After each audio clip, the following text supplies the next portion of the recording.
1872 کو 1872 کو وہ انڈمان کے دنڈ کالونی کا معائنہ کرنے کے بعد ماؤنٹ ہیریٹ سے ڈوبتے ہوئے سورج کا منظر دیکھ کر واپس کشتی کی طرف لوٹ رہے تھے۔ شام کے قریب 7 بجے تھے اور وہ سیڑھیاں اتر کر جیٹی کی طرف بڑھ ہی رہے تھے اور ان کے آس پاس منتخب افسران اور سرکشا گارڈز موجود تھے اور کشتی پر لیڈی مایو ان کی منتظر تھی۔ اچانک اندھیرے سے ایک قداور قیدی چھلانگ لگا کر پیچھے سے وائس رائے پر ٹوٹ پڑا۔ آفیشل رپورٹس کے مطابق شیر علی نے رسوئی کے کچن کے استعمال کے ایک لمبے چاقو سے پہلے بائیں کندھے کے اوپر وار کیا اور پھر داہنے کندھے سے نیچے گہرا وار کیا۔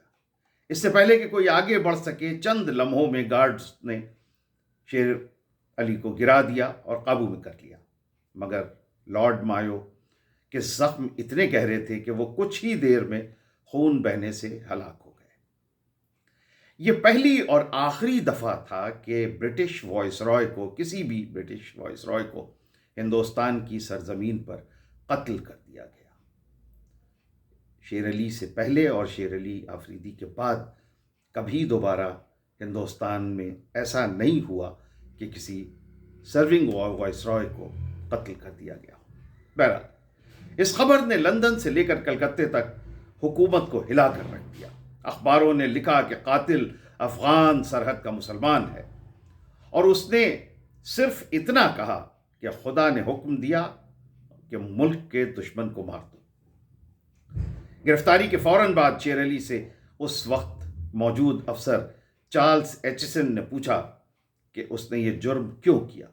شیر علی کا جواب تھا، خدا نے حکم دیا اس لیے کیا، میرا شریک کوئی آدمی نہیں، میرا شریک صرف خدا ہے۔ عدالت میں بھی اس نے نہ صفائی پیش کی، نہ کسی سازش کا اقرار یا انکار کیا، بس اتنا کہا کہ اصل حساب کتاب اگلے جہاں میں ہوگا اور وہی معلوم ہوگا کہ کس نے کیا کیا۔ انڈمان کے ہی شاہدین کے گواہوں کے مطابق شیر علی نے قتل سے ایک دن پہلے قیدیوں کو مٹھائی کھلائی اور کہا کہ وہ ایک خیر کا کام کرنے والا ہے، دعا کریں کہ وہ کام مکمل ہو۔ پورٹ بلیئر کے ریکارڈ بتاتے ہیں کہ اس نے عبداللہ، وہ شخص جس نے کلکتہ میں جسٹن نارمن کو، جو چیف جسٹس تھے، انہیں قتل کیا تھا، اس عبداللہ کی پھانسی کی خبر سن کر شیر علی کو گہرا صدمہ ہوا اور اس نے کہا کہ اس کا کام اور بھی بڑا ہوگا کیونکہ وہ سب سے بڑے صاحب کو مارنے جا رہا ہے۔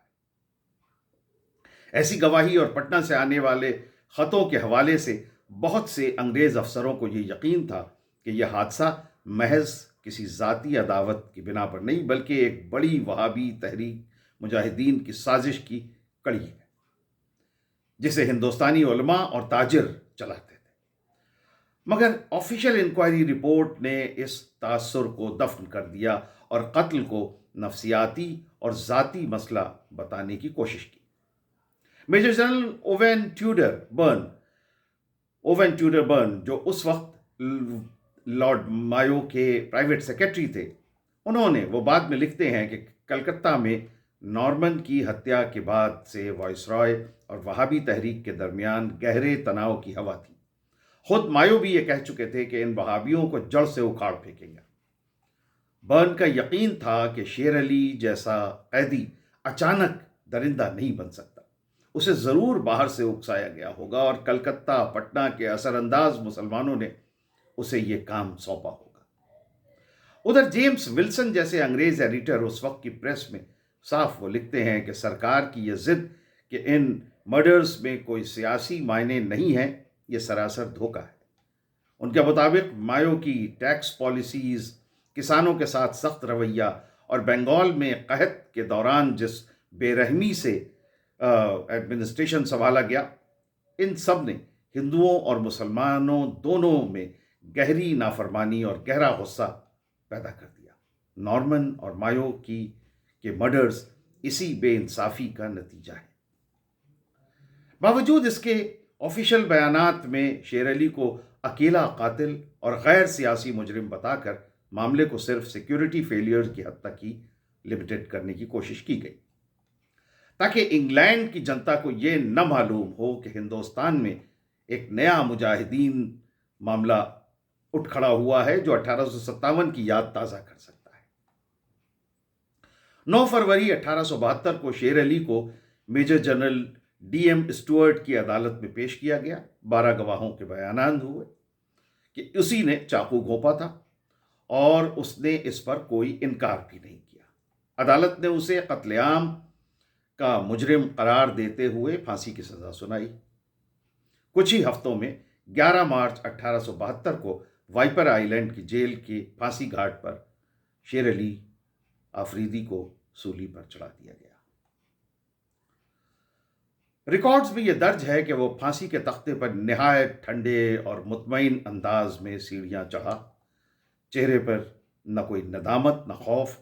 وہ اپنے کارنامے کو فخر سمجھتا رہا اور کہتا رہا کہ اس نے عبداللہ سے بھی بڑا کام کیا، کیونکہ اس نے سب سے بڑے صاحب کو مار گرایا۔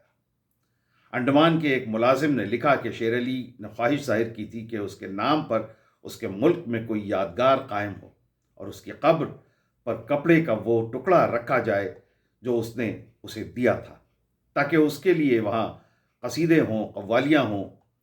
مگر پھانسی کے بعد یہ ساری باتیں ہوا ہو گئیں، اس کی ان خواہشات پر کچھ نہیں ہوا۔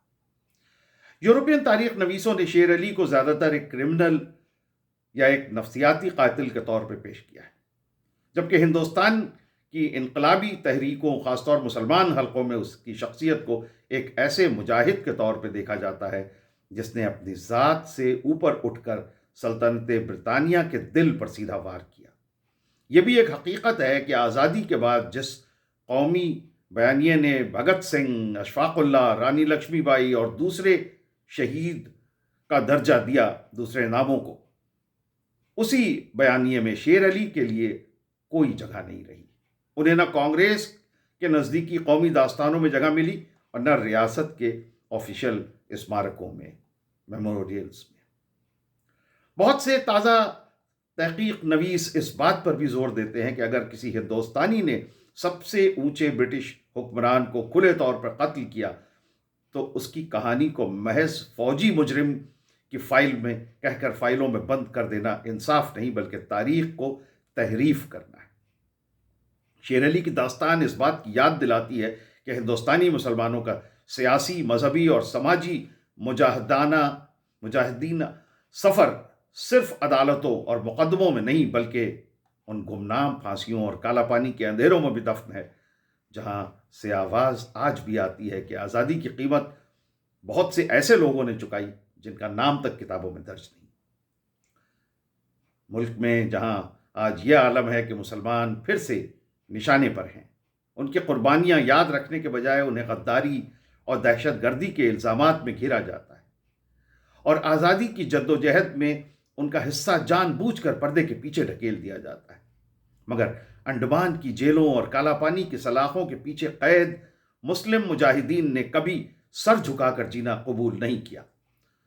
انہوں نے جس مادر وطن کی بغاوت کا علم بلند کیا، جس مادر وطن کے لیے بغاوت کا علم بلند کیا، اسے اپنی آخری سانس تک پھر نیچے نہیں گرنے دیا، اور اسی کے لیے اپنے سینے ٹھوک کر برٹش تشدد، زنجیریں، کوڑے، بیڑی اور تنہائی کی ہر سزا خوشی برداشت کی، اور آخری دم تک وفاداری، صبر اور استقلال کے ساتھ زندگی گزاری، تاکہ آنے والی نسلیں جان سکیں کہ اس وطن سے ان کی محبت نہ کبھی کم تھی نہ ہوگی۔ تو یہ ویڈیو شیر علی آفریدی کو ایک ٹریبیوٹ، ایک خراج عقیدت کے طور پر ہم نے بنایا۔ اللہ ان کی روح کو کروٹ کروٹ جنت میں اعلیٰ مقام عطا کرے، ان کی مغفرت فرمائے۔ ایمان نیوز کے ساتھ اپنی محبتوں کا سلسلہ بدستور جاری رکھیے۔ چینل کو سبسکرائب کیجیے، ہماری ویڈیوز کو لائک کیجیے، شیئر کیجیے، فارورڈ کیجیے، اور اپنی باتیں، اپنے خیالات کمنٹس کے ذریعے ہم تک پہنچائیے۔ بہت بہت شکریہ۔ خدا حافظ۔